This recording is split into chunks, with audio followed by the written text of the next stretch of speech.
নমস্কার বন্ধুরা, আগামীকাল ইডেন গার্ডেন্সে হতে চলেছে এক হাই ভোল্টেজ লড়াই। মুখোমুখি দুই আহত বাঘ, কলকাতা নাইট রাইডার্স এবং সানরাইজার্স হায়দ্রাবাদ।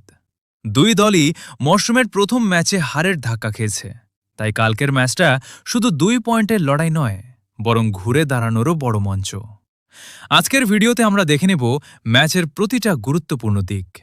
পিচ কেমন থাকতে পারে, দুই দল কোনো একাদশ নিয়ে নামতে পারে, দুই দলের কোনো জায়গা সবচেয়ে শক্তিশালী, আর কোথায় রয়েছে সবচেয়ে বড় চিন্তার কারণ। তাই ভিডিওটা একদম শেষ পর্যন্ত দেখুন। চলুন শুরু করা যাক। প্রথমে আসা যাক হোম টিম কলকাতা নাইট রাইডার্সের কথায়।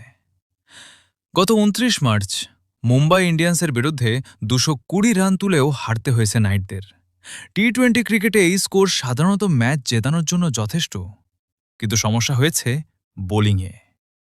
রোহিত শর্মার সেই বিধ্বংসী ইনিংসের সামনে কেকেআরের বোলিং লাইন আপ যেন তাসের ঘরের মতো ভেঙে পড়ে, বিশেষ করে ডেথ ওভার্সে। রান আটকানোর কোনো স্পষ্ট পরিকল্পনা চোখে পড়েনি। অন্যদিকে সানরাইজার্স হায়দ্রাবাদও খুব একটা স্বস্তিতে নেই। আরসিবির কাছে হেরে তারা মরশুম শুরু করেছে ঈশান কিষানের ৮০ রানের দুর্দান্ত ইনিংস সত্ত্বেও বোলিং ব্যর্থতায় ম্যাচটি হাতছাড়া হয়ে যায়। অর্থাৎ দুই দলেরই সবচেয়ে বড় মাথা ব্যথা এখন তাদের বোলিং ডিপার্টমেন্ট। এবার আসা যাক পিচ অ্যান্ড কন্ডিশনস রিপোর্টে। ম্যাচটি হচ্ছে কলকাতার ঐতিহাসিক ইডেন গার্ডেন্সে। ইডেনের পিচ মানেই ব্যাটারদের স্বর্গরাজ্য। ছোট বাউন্ডারি, দ্রুত আউটফিল্ড আর ব্যাটের সুন্দর বল আসা, সব মিলিয়ে এখানে বিগ স্কোর খুবই স্বাভাবিক। ১৮০ থেকে ১৯০ রান এখানে মোটেও নিরাপদ স্কোর নয়। প্রয়োজনে ২০০ গণ্ডিও পার হতে পারে ম্যাচের ফল নির্ধারণ করতে। এখানে টস একটা বড় ভূমিকা নিতে পারে। রাতের ম্যাচের শিশির অর্থাৎ ডিউ বড় ফ্যাক্টর হয়ে উঠতে পারে। দ্বিতীয় ইনিংসে বল গ্রিপ করতে বোলারদের সমস্যা হয়, তাই যে দল টসে জিতবে তারা সম্ভবত প্রথমে ফিল্ডিং করার সিদ্ধান্ত নেবে। এবার দেখে নেওয়া যাক আগামীকাল দুই দল কোন সম্ভাব্য একাদশ নিয়ে মাঠে নামতে পারে। প্রথমে আসা যাক কলকাতা নাইট রাইডার্স। ওপেনিংয়ে দেখা যেতে পারে ফিন এলেন এবং ক্যাপ্টেন অজিঙ্কা রাহানেকে।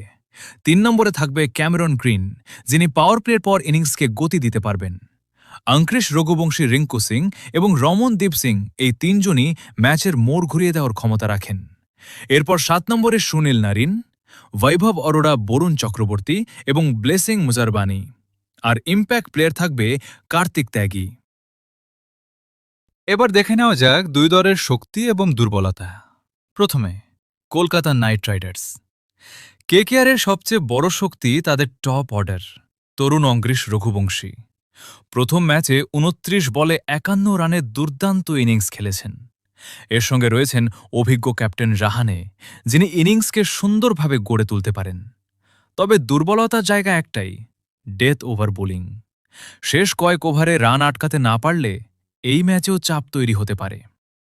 অন্যদিকে সানরাইজার্স হায়দ্রাবাদের সবচেয়ে বড় শক্তি তাদের ব্যাটিং ফায়ার পাওয়ার।